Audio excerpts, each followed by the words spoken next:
Al Jazeera has obtained the largest leak of documents in British political history. Oh my God, this is unbelievable. It is absolutely shocking.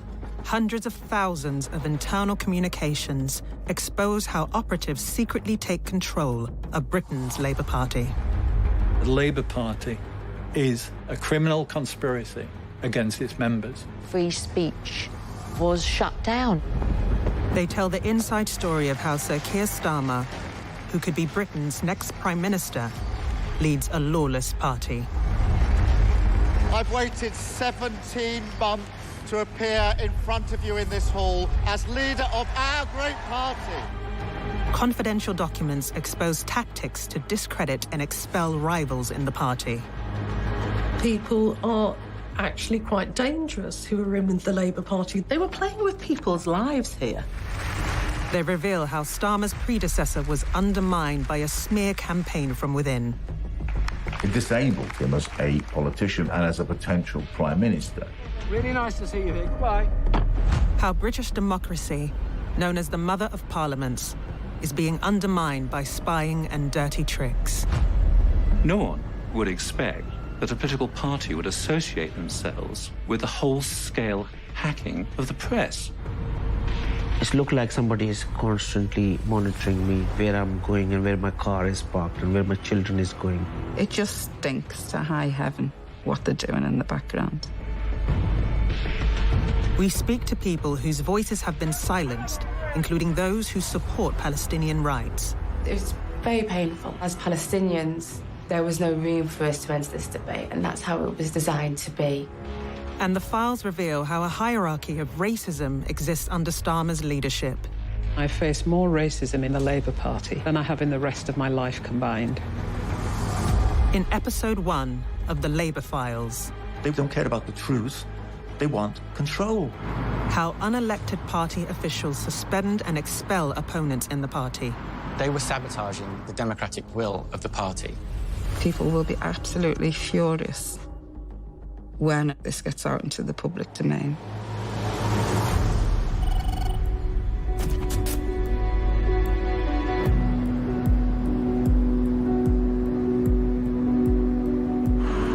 I love the city of Liverpool. Even though we've not been as rich as other cities financially.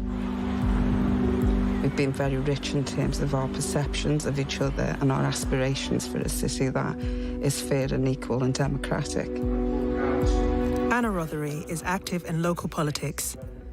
She has represented Labour, one of the two parties of government in Britain. Thousands of trade unionists surged to mass. I used to tag along with Mum, butter the bread for the miners and the dockers. Liverpool is a bastion of Labour, a party born from trade unions and the working class. The city stands in contrast to southern counties of England, which overwhelmingly favour the right-wing Conservative Party. I think we're always known as a fight-back city. You know, we are very steadfast in terms of fighting against injustice. We don't quit. We continue to fight until we see the movement that we need to see. Build bridges, not walls. In 2015, Labour Party members across Britain elect a new leader. He has a radical vision that challenges Britain's establishment. The wonderful campaign that I was involved with, that I was so proud to lead, brought a lot of people back into politics because they believed there was something on offer for them. Membership of the Labour Party doubles. The files tell the story of how the hopes of many new party supporters are crushed.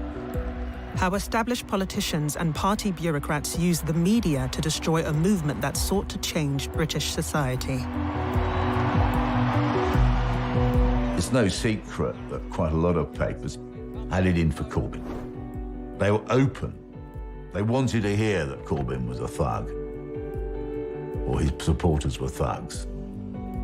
And so they didn't probably investigate these claims with the professionalism which I'm including myself in this, should have done. This is obviously a very disappointing night for the Labour Party with the result. Corbyn loses 2 elections. I will not lead the party in any future general election campaign. The Labour files tell the inside story of what happened to Corbyn. When he is elected 4 years earlier, he has no control over the party's bureaucracy. As leader of the opposition party in British politics, Corbyn has his own office. The General Secretary, Ian McNichol, is in charge of the party staff at its headquarters. It includes a legal unit then headed by John Stollidat. Below him are teams that deal with complaints and suspensions from the party. From the moment Jeremy Corbyn was elected, he faced complete opposition and resistance from the party staff, the people who are paid to do the work of the party. The party headquarters is at a central London building called Southside.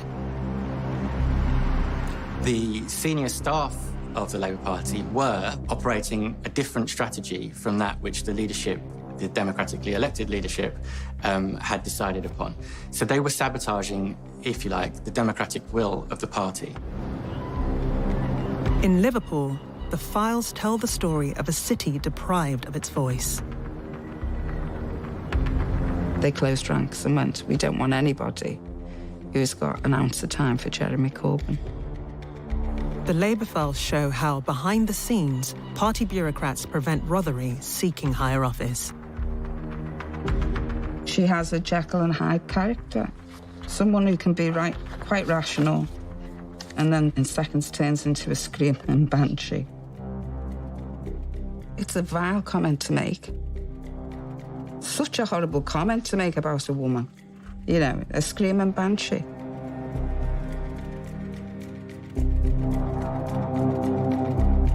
When you get to the point where you think a little cabal like this can predetermine the direction of travel of an entire movement, we're in, uncharted waters. It's a story that starts across the Mersey River in the summer of 2016. The Wallasey Labour Party was a really friendly organisation. There was no hostility, no arguments. There was the occasional debate about things where we differ. But there is a mood of crisis in the party. Jeremy Corbyn's Labour leadership is in crisis as he loses 9 members. I told Jeremy Corbyn last night that I no longer had confidence. The Labour Party is in turmoil with members of his shadow cabinet. I just feel the party needs leadership and direction. It's been a disastrous weekend for the Labour Party. There have been mass resignations by 11 shadow ministers. Please, for the sake of our party, leave He now needs to step aside. It becomes known as the chicken coup. In Wallasey, Labour Party members hold their annual meeting.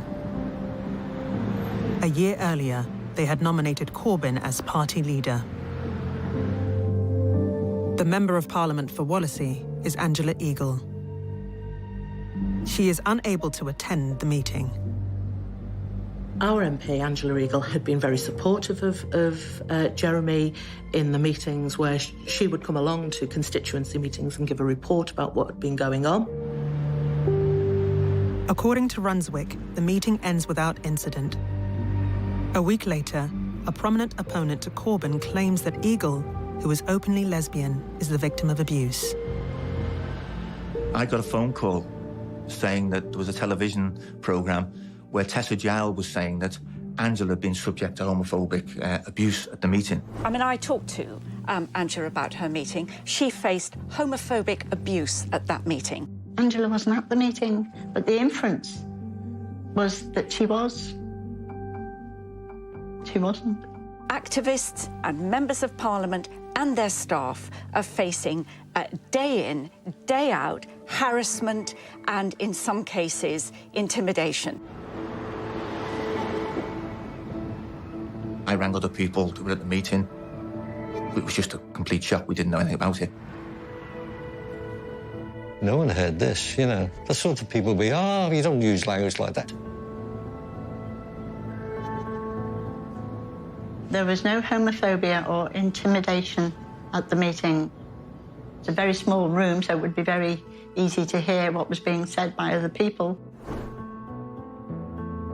The national media seize on the story. There was articles and television interviews saying that there'd been people shouting that Angela was a dyke, that there was homophobic gestures made, and repeated homophobic comments. Then over the days and weeks to follow, the allegations grew into, first of all, it was widespread homophobia. What happened in Wallasey is to become the playbook of Corbyn's opponents in the party. The Labour files reveal the series of complaints filed by Eagle supporters to the party. Limp wrist gestures were made at our LGBT officer, and nasty homophobic comments were made about our MP.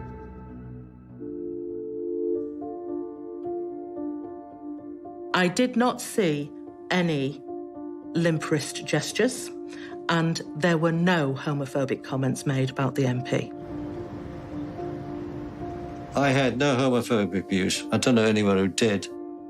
And there was no other abuse. I've never seen such tosh in all my life. The room was full of trade unionists who are well aware that their jobs were on the line if any slurs about homophobia or misogyny were found to be true. I just was stunned. It didn't happen. And yes, I did repeatedly say that these things didn't happen because they didn't. As simple as that. And I'll say that forever. My daughter got married the day after the meeting, and she married a woman. I wasn't alone on the top table with a relative who identifies as bisexual. So it just seems strange that anybody would think that we would allow that to go on. And here you have people who seem palpably decent, men and women, in order to damage the local Labour Party. A real horrible hatchet job is being done on the local members. Eagle then reveals her intention, not to support Corbyn, but to challenge him. Today, I'm announcing my decision to stand for the leadership of the Labour Party. There needed to be a distraction from the fact that Wallasey constituency were not supporting their MP's leadership bid. Angela Eagle and her staff started to become paranoid that she was going to be deselected, as in that her local members would say, well, we don't want you to be our MP next time there's a general election. And so that was something which they were very animated about. I'm looking forward to having a debate with Jeremy Corbyn about the things that really matter to our country. A councillor, Paul Stewart, compiles a dossier of complaints from 17 people claiming they heard homophobic comments. It must have been said very loudly. Now, those 17 people heard it, other people in the room would also have heard it, but didn't hear it because it wasn't said. Stewart sends the dossier to party headquarters.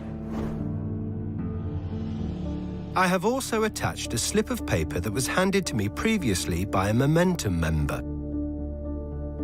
Momentum was an organisation set up in 2015 to give some kind of organisational form to the movement that supported Jeremy Corbyn. Stewart claims the note is evidence of a plot by Momentum. How to take control of Labour Party meetings. It's not the kind of note that I've ever seen anyone circulating seriously. This is a note caricaturing what the militant tendency was accused of doing in the 1980s. At this year's Labour conference, militants and its supporters seem to have had as high a profile as ever. The militant tendency was a radical left faction that was accused of secretly plotting to take over the Labour Party. At that time, It controlled Liverpool's local government. For the right of the Labour Party, the battle against militant in the 1980s is kind of biblical. It's the foundation of their politics. A think tank from the right of the party publishes a review of a book about the militant tendency. It claims to describe militant strategy for taking over party meetings in the 1980s. The note from Councillor Stewart is copied directly from the book review. I don't know if somebody has passed a note like that. I don't know. They're totally bonkers if they have. I find it hard to believe that a document like that would be passed around that I wouldn't have got to hear about personally. Some people have said Tom Watson's there, he knows how. Tom Watson, Corbyn's deputy, but privately a critic, obtains Stewart's note. Watson then writes to Corbyn. There is no denying that tightly organised factions are organising within Momentum and the party. At the end of Watson's letter, he says, I attach a document that I am reliably informed is being shared between Momentum members with links to far-left parties, which summarises the methods used by militant in the 1980s. I hope this note helps to dispel any remaining notion that entryism is a conspiracy theory. Paul Stewart's note ends up in the national media. As Tom Watson says, are you allowing Trotskyists and the hard left to infiltrate Labour? This is how facts are created in the political media space. You have something which is reportable and it can always be referred back to, and it becomes one of these facts, which of course isn't a fact. And that's how a large number of these stories come about.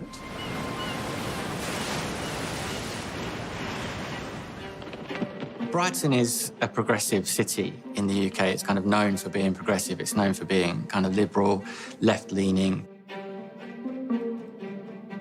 And obviously the movement behind Jeremy Corbyn was very strong in Brighton and actually in other places on the south coast.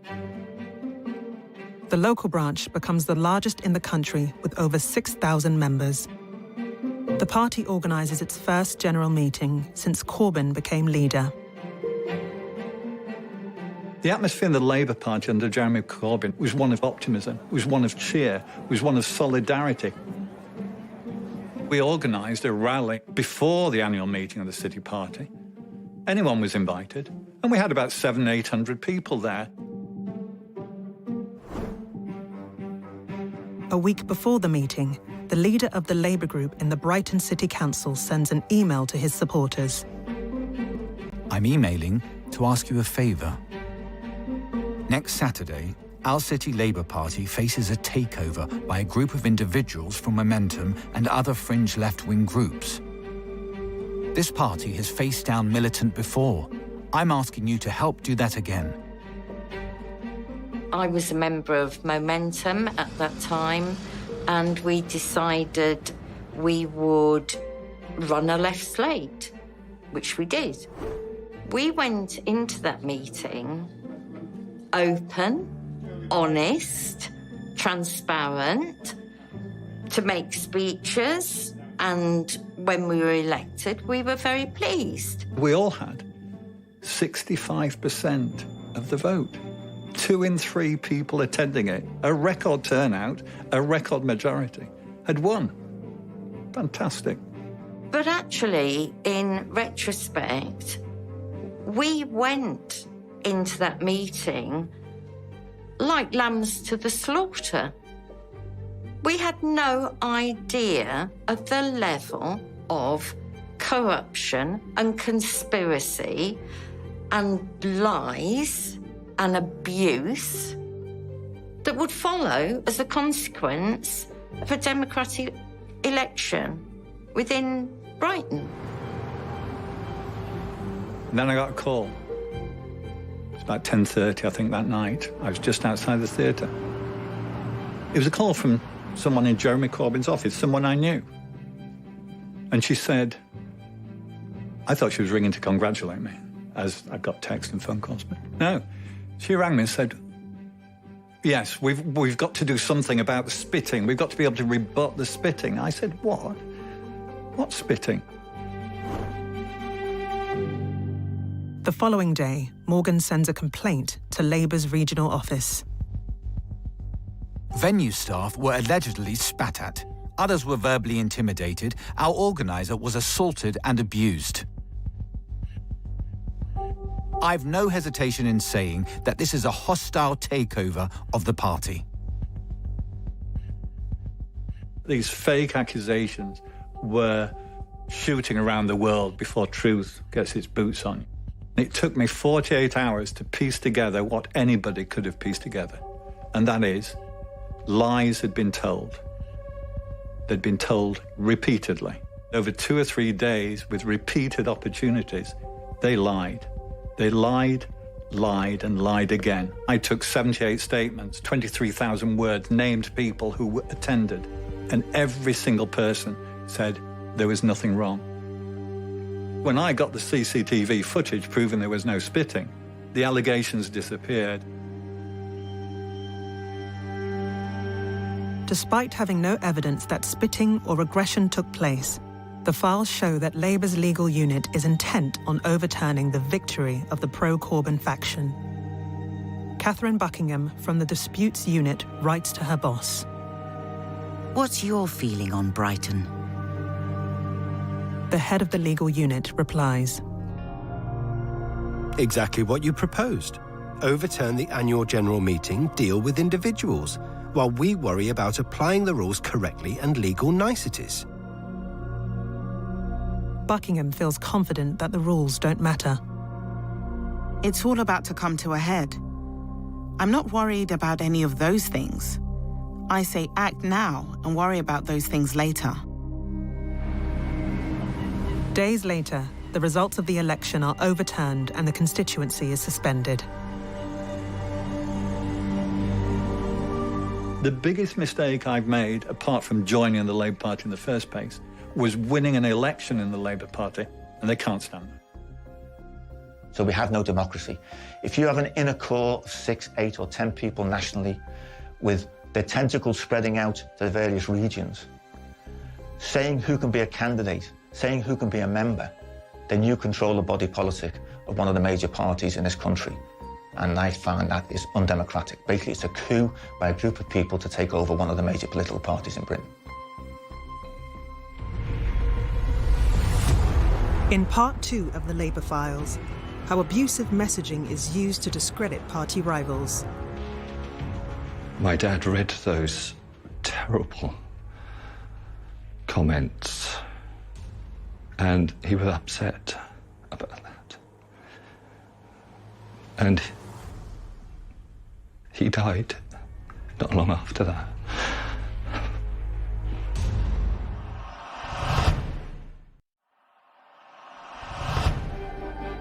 The Labour Files reveal that a number of MPs are involved in the purging of members of their own constituency parties. The MP for Hove is Peter Coyle. He sends an email to the governance and legal unit. Rebecca Massey, I would like to direct you in the strongest terms to investigate and to remove the member from the party. You will see a pattern of behaviour online which is also replicated in person. She is regularly aggressive to my staff and myself at meetings. I think it's very important that abusive and uncomradely behaviour is dealt with by the party. It's astonishing that at that time, an MP would be making those assertions in order to get me expelled from the Labour Party.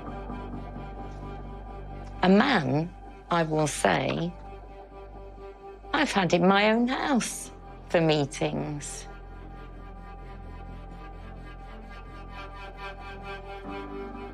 I'm not an aggressive person. Rebecca Massey avoids disciplinary measures and is elected as chair of a local branch. A former MP, Ivor Kaplan, is in the same branch. He complains to the regional office.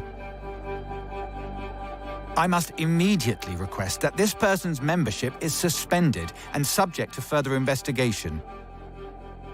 Kaplan sends a link to an article by a group known as the Campaign Against Anti-Semitism. Massey's tweets describe her view of the influence of the pro-Israel lobby in Britain. The article states that Massey is dedicated to the demonization of Israel.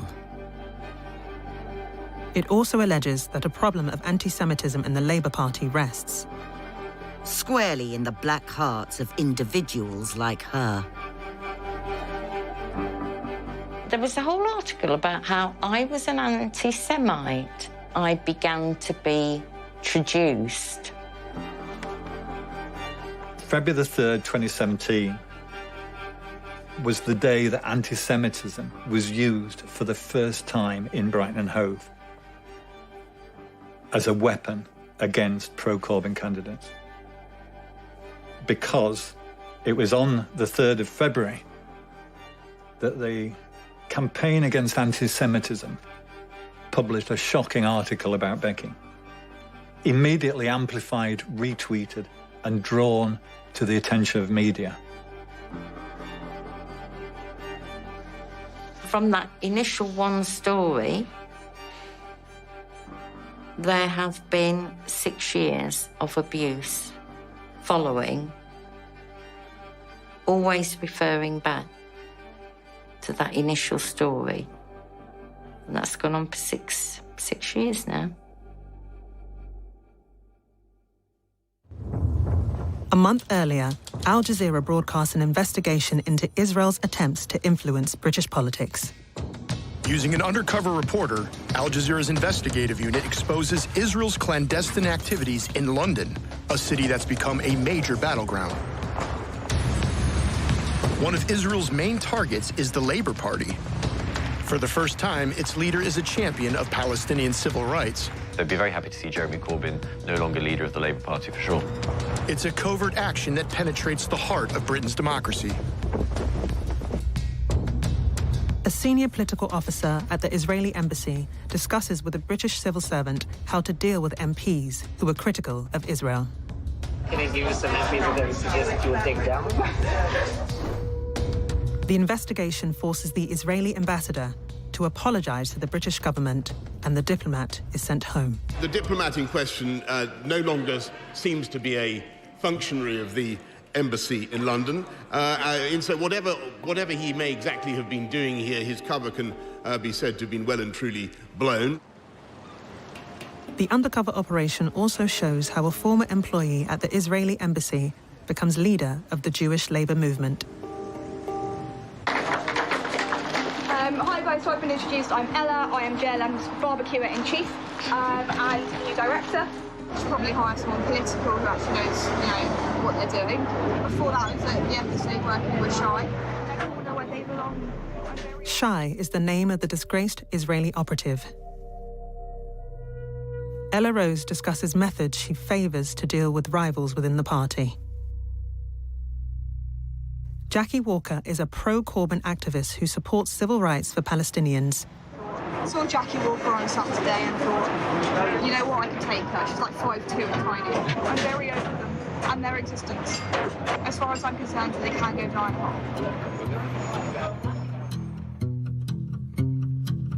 Well, it's interesting to see that again, because obviously I have seen it before. And just the sort of smugness of the woman, talking about not only a fellow Jew and a fellow Labour Party member, as Jackie says, but a woman. It's extraordinary. Naomi Wimborne Idrisi is one of several party members who complain. So a few of us women in the Labour Party who were Jewish got together and we sent in an official complaint. And we wrote to Ian McNichol, who was General Secretary at the time, and we said, obviously it's completely inappropriate for a Labour Party member to be talking about another party member in this way. What did he intend to do about it?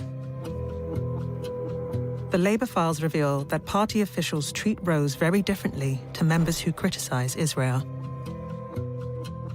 Rose emails Sam Matthews, the then head of disputes. I would very much like to volunteer to come and meet with you and all relevant members of the disputes team next week in order to clear this matter up at the earliest opportunity. 4 days later, Rose meets Matthews. Had I known that our private meeting had been covertly recorded with the intention to broadcast our conversation on an international network, I would have never made those comments. 2 days after that, Matthews writes to Rose. At interview, you said that you understood the language you used was ugly, and in retrospect, you wished you had not used those words. You noted that there isn't, nor will there ever be, any public record of you using such language.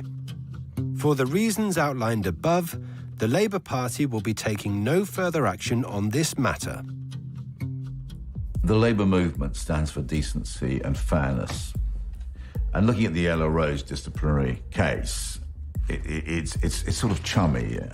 You know, there's very rapid exchange of emails, the personal meeting, the declaration that the case is closed.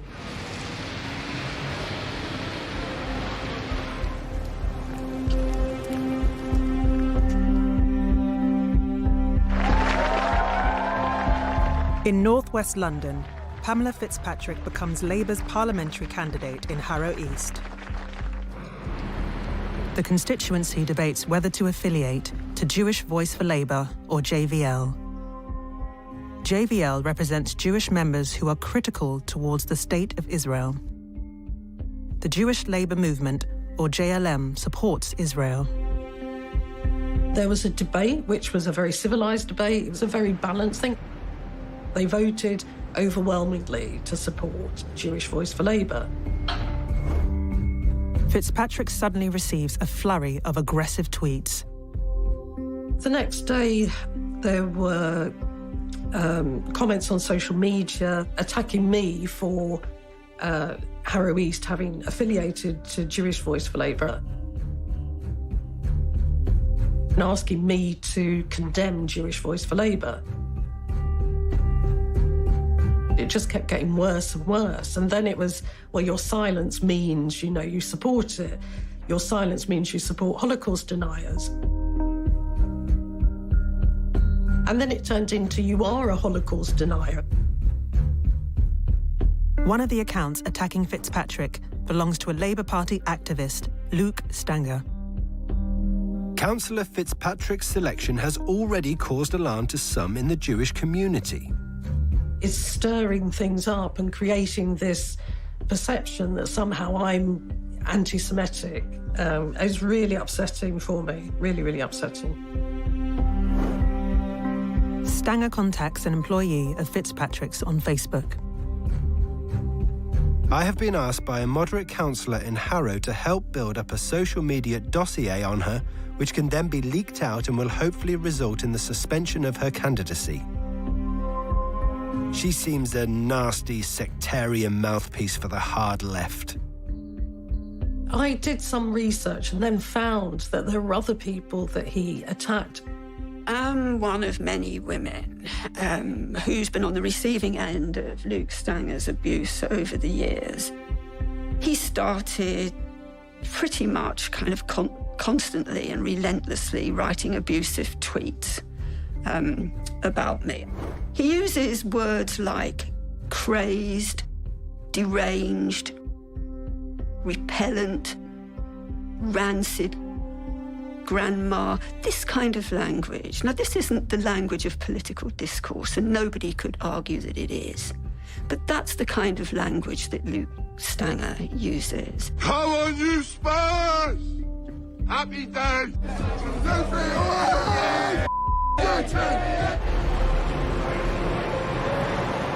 After multiple complaints are filed, the Labour Party suspends Stanger. The party sends Stanger a questionnaire inviting him to respond to the allegations. Stanger rejects the accusation that he has broken any of the party's rules or codes of conduct. Metadata in the Labour files reveals that Stanger didn't write the letter himself. Okay.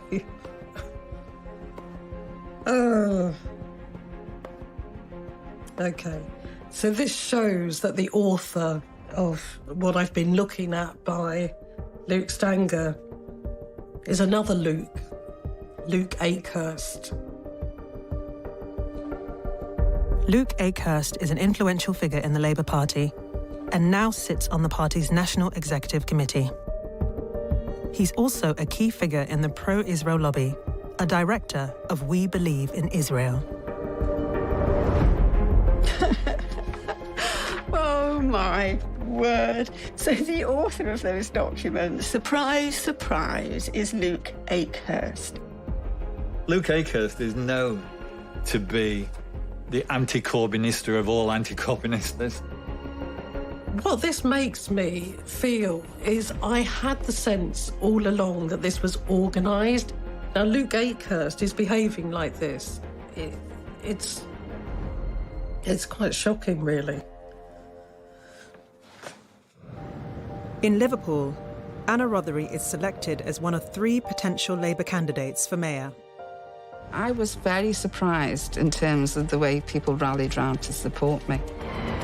Rothery was backed by one of Britain's largest trade unions. I was endorsed by Unite. I was also endorsed by many MPs. I was also endorsed by Jeremy Corbyn. I'm absolutely delighted to support Anna Rothery as our candidate to be Liverpool's mayor.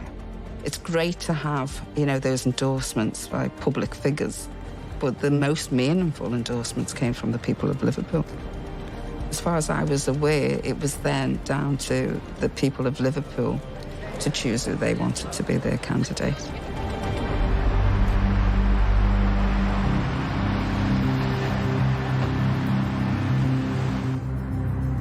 Then something unexpected happens. The next thing I got an email saying, we're going to have to hold off in terms of the elections. The panel want to invite the 3 candidates back to another interview. I didn't really understand what was behind it. I just thought it was just maybe they wanted to check some facts. A letter arrives in the inbox of the new Labour Party General Secretary, David Evans. It comes from Alan Dean, a former Labour councillor in Liverpool. Dear David, I've been asked to contact you in relation to Councillor Anna Rothery and her unsuitability to stand as Labour's candidate for the position of elected mayor of Liverpool. I'm firmly of the opinion that she would be a disaster, a disaster for the city and the Labour Party if she were to become the elected mayor. It went on. Her sudden conversion to and support from various senior Corbynista MPs is of huge concern for the direction she would take. Well, it's all beginning to slot into place. The more I'm reading, I'm thinking this was a concerted effort by very senior people to disparage, me as an individual. Dean's letter contains a condemnation of Rothery. She has proven herself to be untrustworthy, dishonest person, someone who is solely motivated by her ego, status, and financial gain. The Labour files do not establish who asked Dean to write the letter to the party General Secretary. And it's obviously designed or orchestrated, to feed into something much bigger out of my control in terms of what they're trying to do. Rothery goes to her second interview with a selection panel. But this time, it's very different. I think I knew within the first couple of seconds that there was something not quite right about her, because the demeanour had changed in terms of the panel. Damien McCarthy was a Labour activist based in Brighton.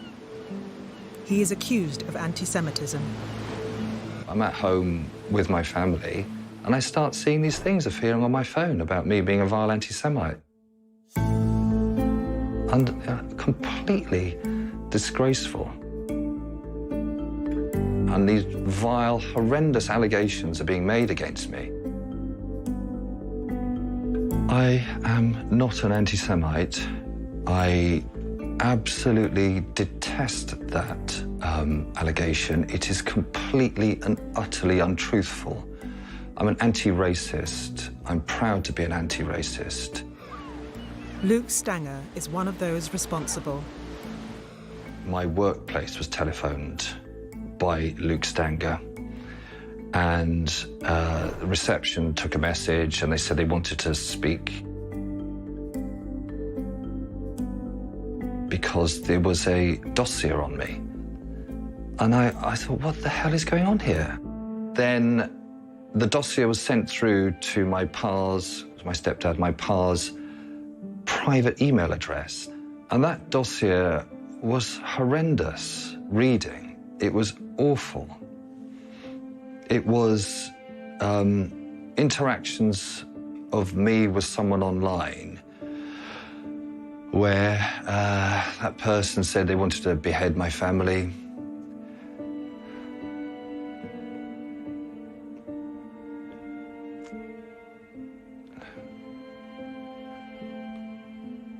They wanted to behead me and my family. And they said a whole number of things. I don't know if I can repeat them. I can't repeat them about my mother.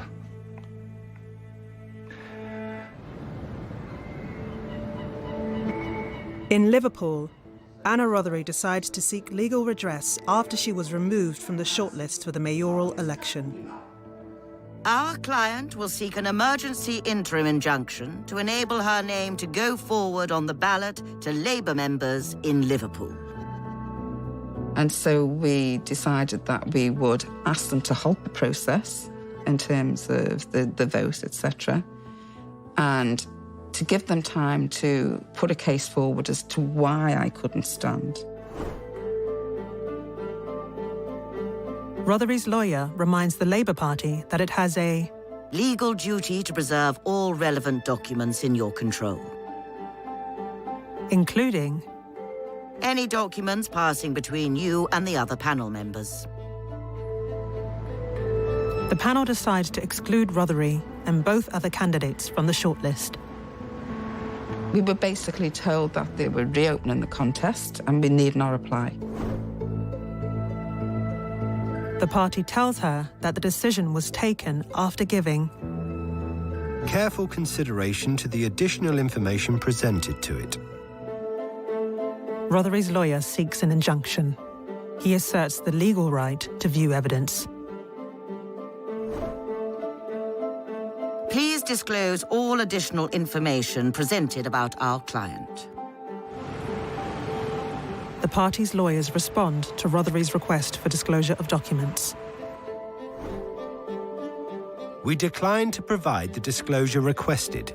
None of the documents you seek from the Labour Party appears to be relevant to the decision to remove your client from the shortlist.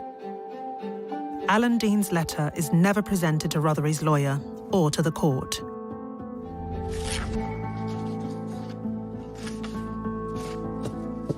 My word. A lot of time and effort has gone into this on their behalf. So the judge wasn't given the full picture. Now, there is a problem here.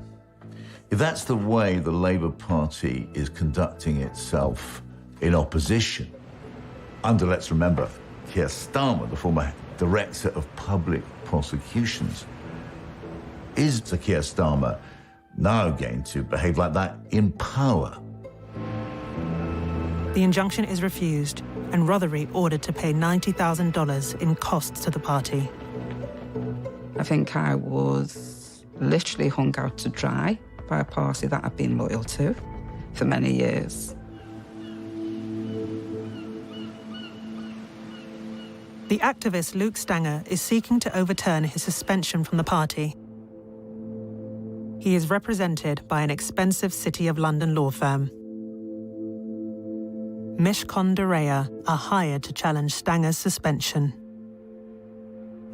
The Labour files revealed the support that that Stanger enjoys amongst senior politicians from the right of the party.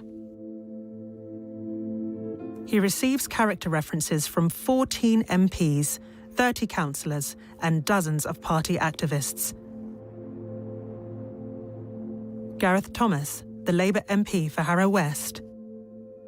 I was very sad to hear of Luke Stanger's recent suspension from the Labour Party. I hope his case can be concluded soon and he can continue to be a good friend to Harrow Labour in future years to come. I think that people are actually quite dangerous who are in with the Labour Party. The way that they're behaving, it's quite astonishing, really. The Labour Party now welcomes apartheid-supporting racists and abusers of women. And how that could possibly have happened is beyond me. The highest disciplinary body in the party votes to expel Stanger, but his expulsion is never carried out. The former head of the Governance and Legal Unit, John Stollidat, voices his support. Luke is a gentle giant who gives his all to his progressive political beliefs and his deep commitment to equality and, above all, getting Labour elected. My dad read those terrible comments, and he was upset about that. And he died not long after that. So that evil that was put into our lives caused my pa to die. I'm sure that was a central part of what happened. And the lack of safety for me and my family, the awful words that were used about my mother, I think I'm still in a state of shock. I don't think I'll ever get over it.